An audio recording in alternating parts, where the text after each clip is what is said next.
The European Union has announced severe additional sanctions against Russia of its invasion of Ukraine. Along with the unprecedented step of financing arms to Ukraine, the bloc will close its airspace to Russian aircrafts. The European Union will finance the purchase and delivery of weapons and other equipment to Ukraine.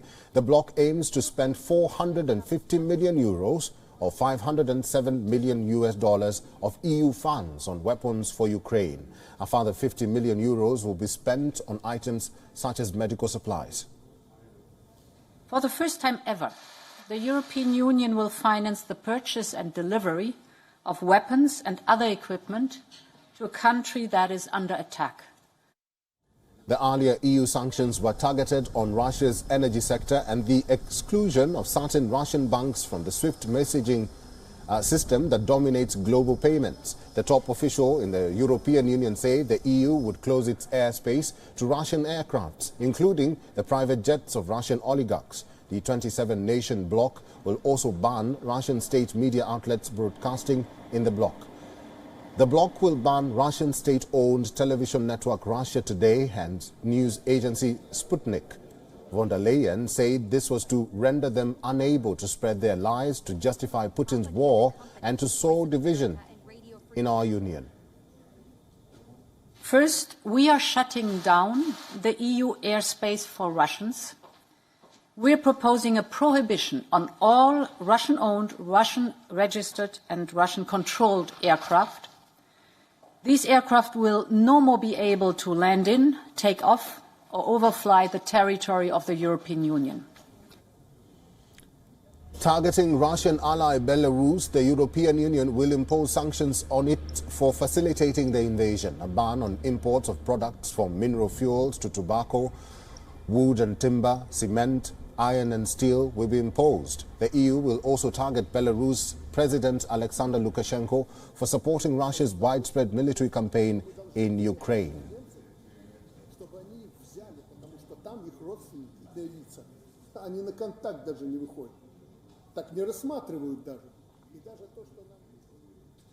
WION World has been the only channel to give you a complete picture of the Russia-Ukraine crisis and to give you a better analysis of how Ukraine is fighting against the ongoing Russian assault.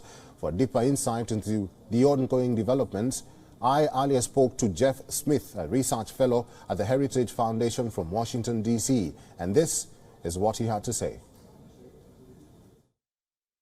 Jeff, let's start with the humanitarian disaster in Ukraine. As the death toll rises, who is supposed to take responsibility for that? Obviously, some would say Russia should take the blame, but what happens to the families who have lost relatives, loved ones, lost a child, lost a home?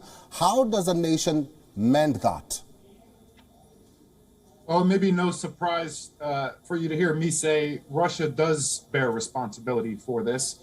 This was an unprovoked attack. It was a voluntary war launched by President Putin, one that very easily could have been avoided. I think that Russia does bear ultimate responsibility for any of these casualties. Unfortunately, the responsibility for rebuilding Ukraine is likely going to fall to the Ukrainians. I'm sure European partners and allies have already pledged support and aid. I'm sure the United States will follow through as well.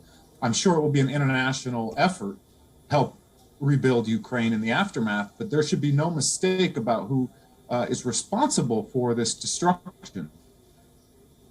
Jeff, why the doublespeak from President Putin? On one end, he bolsters his defenses, and on the other, he says he is willing to talk, but with conditions. Will he back down? Are there signs of him doing that?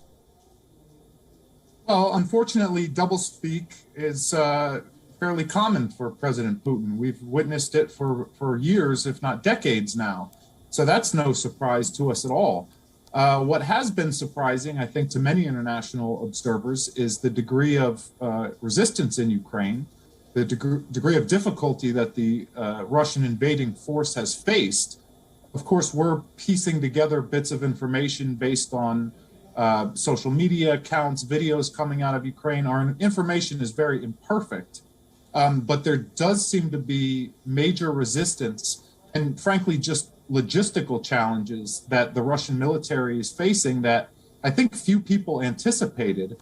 And so President Putin is certainly feeling some pressure right now. He has provoked a rather unprecedented response in Europe that I don't think he was counting on. And this is a much more challenging endeavor than I think he anticipated. Critics argue that the sanctions are putting pressure on President Putin, and they are indeed working. Would you say the same? Are sanctions the only option out of this crisis? Well, it's difficult to say whether they're working or not, because I don't think the intent or the expectation was that the announcement of sanctions would force President Putin to roll back forces. Certainly, it hasn't stopped the Russian military dead in its tracks. I don't think that was the expectation. The idea is to show President Putin that Europe, the United States, and others in the international community will punish him for this action. And the reality is the Russian economy is going to feel a great deal of pain for these actions. And much of that will come from the sanctions being applied by the European Union, by Germany and other countries who are fundamentally reconsidering their economic engagement with Russia. So sanctions alone, I don't think, are going to reverse this invasion.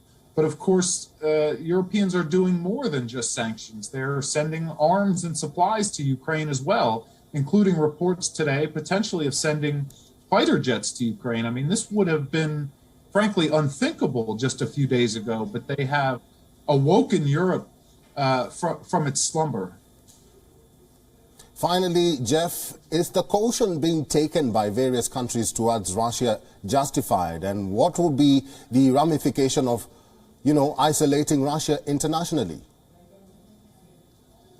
Well, each country is approaching this issue, I think, with their own national interest in mind. Some have to approach it more cautiously than others because some have certain dependencies on Russia, their own crises, where they depend on Russia for things like defense supplies or international support. So I understand each country has its own unique calculation in how they approach this crisis. So we've seen some sort of abstaining while others are taking a much more critical approach. But I don't think, I think history is going to judge President Putin and this invasion very poorly. And I think standing on the side of freedom in a country of free people fighting for their freedom is a virtuous thing to do right now, even as every country has to weigh its own calculations. Jeff Smith, thank you very much for your insights and for talking to WION today. Thank you. WION is now available in your country. Download the app now and get all the news on the move.